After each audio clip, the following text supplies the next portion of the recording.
So when did I become a music fan? Well, I think it must have been in the womb. You see, my mother, she was a big band singer back in the 30s and 40s, way before I was born. She traveled across northern Ontario and Midwestern United States with a big band during the 30s. During the war years, she traveled with an all-girl orchestra from coast to coast in Canada, entertaining the troops. One time, my mother got an audition with Benny Goodman himself. And Benny Goodman asked my mom to join the Benny Goodman Orchestra as the vocalist. Now, my mom was only 17 at the time, and her mother had died a few years earlier, so she had to call up her dad. And so the conversation kind of went like, Dad, can I get on a bus with 30 male musicians and travel around North America? And well, after her dad told her to come straight home and turn Benny Goodman down, the job actually went to Peggy Lee, and she got that gig. So, but it worked out kind of good for me because my mom ended up marrying my dad, who was one of her biggest fans, and I was born out of the deal. So I'm kind of happy with the way things worked out. But every night over the dishes, my mom had a big sink full of dishes, and she would start doing the dishes, and then she'd start singing. And she had an amazing repertoire of songs that she knew. She knew all the Broadway hits. She knew all the big band hits. She knew everything that Judy Garland had ever done. It was kind of like having a human jukebox. The house was filled with music. Now, my dad was a huge music fan as well. He was always trying to find the next big thing, the next great song. One night he came home with a Dean Martin album. It had Stevie Wonder's For Once in My Life on it. And he must have played that thing hundreds of times. They even played it 20 years later at his funeral. And me, I got the music bug at an early age. There's pictures of me conducting music on the television, banging on drums. I just couldn't get enough. But it was really when I was 12 that I really started to get into music in a big way. You see, my older sister, she handed me down her used copy of a Bob Dylan album. And I just listened to that thing over and over and over again. That freewheeling Bob Dylan album, it's kind of like an encyclopedia of 20th century music. It's got folk on it. It was called a folk album, but there's all kinds of country influences, and there's lots of blues songs on there, all kinds of blues. And I really started to get into the blues through Dylan. I wanted to hear more. Now, the next year when I'm 13, I hear that John Lee Hooker is coming to town. The legendary John Lee Hooker, one of the last of the living Mississippi bluesmen.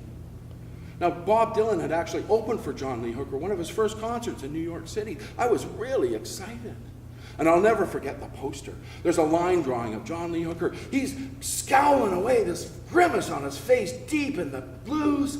And on the other side, there was an essay about the evolution of the blues, how John Lee Hooker had learned the blues in the Mississippi cotton fields and learned all these forms and traveled all the way north and electrified that, turned it into electric form, which formed the basis of rock and roll. Now, the concert was way across town. I didn't think my parents would let me go, but I was lucky. It was on a Saturday night. My parents were going out that night. They left the house about 8:10. So about 8:15, I took out through the back door and caught the bus all the way across town to go see the concert. I just got there just as John Lee Hooker was taking the stage.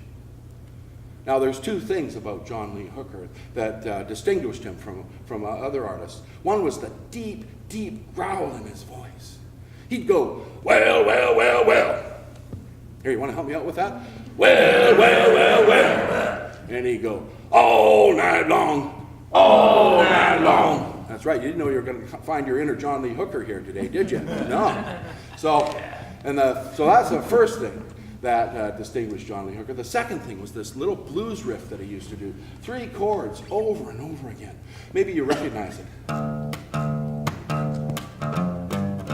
Anybody remember that?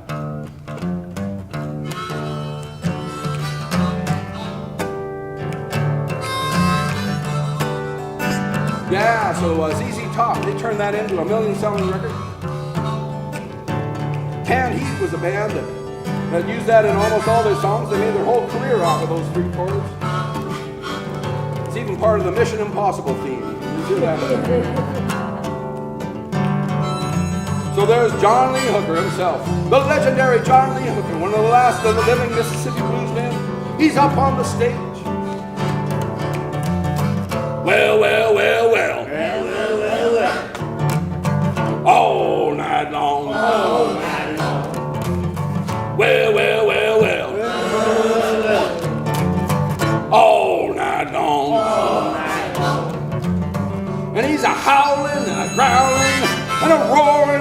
distorting, and we're sitting on the dance floor, and we're dancing and jazzing and prancing and grooving all the way along.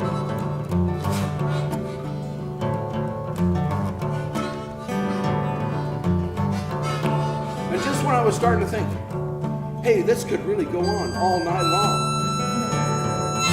John Lee Hooker, the legendary John Lee Hooker, one of the last of the living Mississippi bluesmen, he looks at his watch, sees that he's played for long enough, gives a little signal to his band, and the song stops, the band shifts off the stage right away, and the lights go on, and I was transformed. I had never seen anything like that. I was lost way away from the mundane details of my day-to-day life. All that mattered was those three chords over and over and over again. Nothing, not my school, my family, my parents. I didn't care about any of that. Now all of a sudden I look at my own watch and I realize I've got 10 minutes to catch the last bus, or it's going to be a 2.5-hour walk back home. So I get on that bus, and I got home about 1:10. Fortunately, my parents got back about 1:20, and they never knew where I'd been. But after that, oh, I was hooked. Live music, that's all there was for me. I just had to go see all the concerts I could. I saw all the big bands of the day, Uriah Heep, Deep Purple, Iron Butterfly. The only place for me to watch a concert was in the front row with my elbows on the stage. Now the sound is no good, it's all mixed for people back there. But I just loved being in the center of the music as it was being made. The pounding of the bass drum, the sound coming out of the speakers, the sweat coming off the brows of the musicians, and just seeing how they were deep inside the music. Oh, that meant so much to me. Now, when I was 17, I got this set of fake IDs. Somebody passed me on their ID. I was able to get in the bars. The age in Alberta then was 18. And we'd go to see bands. Of course, we liked to drink beer, but the main thing was seeing music on the weekends. And so we used to go to this bar called the Highlander in Calgary. There were bands every single weekend. One weekend, Danny's band shows up. Fly By Night. Now, Fly By Night was different from the other bands. The other bands mostly played sort of top 40, songs that people knew. But Fly By Night, they were all about the Chicago blues. All these great songs written by Willie Dixon, Smokestack Lightning, Spoonful, Wang Dang Doodle. It was a whole introduction to a whole realm of music that I'd never heard of, and sort of slightly different, more refined than John Lee Hooker's Detroit blues. Now, I remember at one of these arena concerts that I used to go to, they were often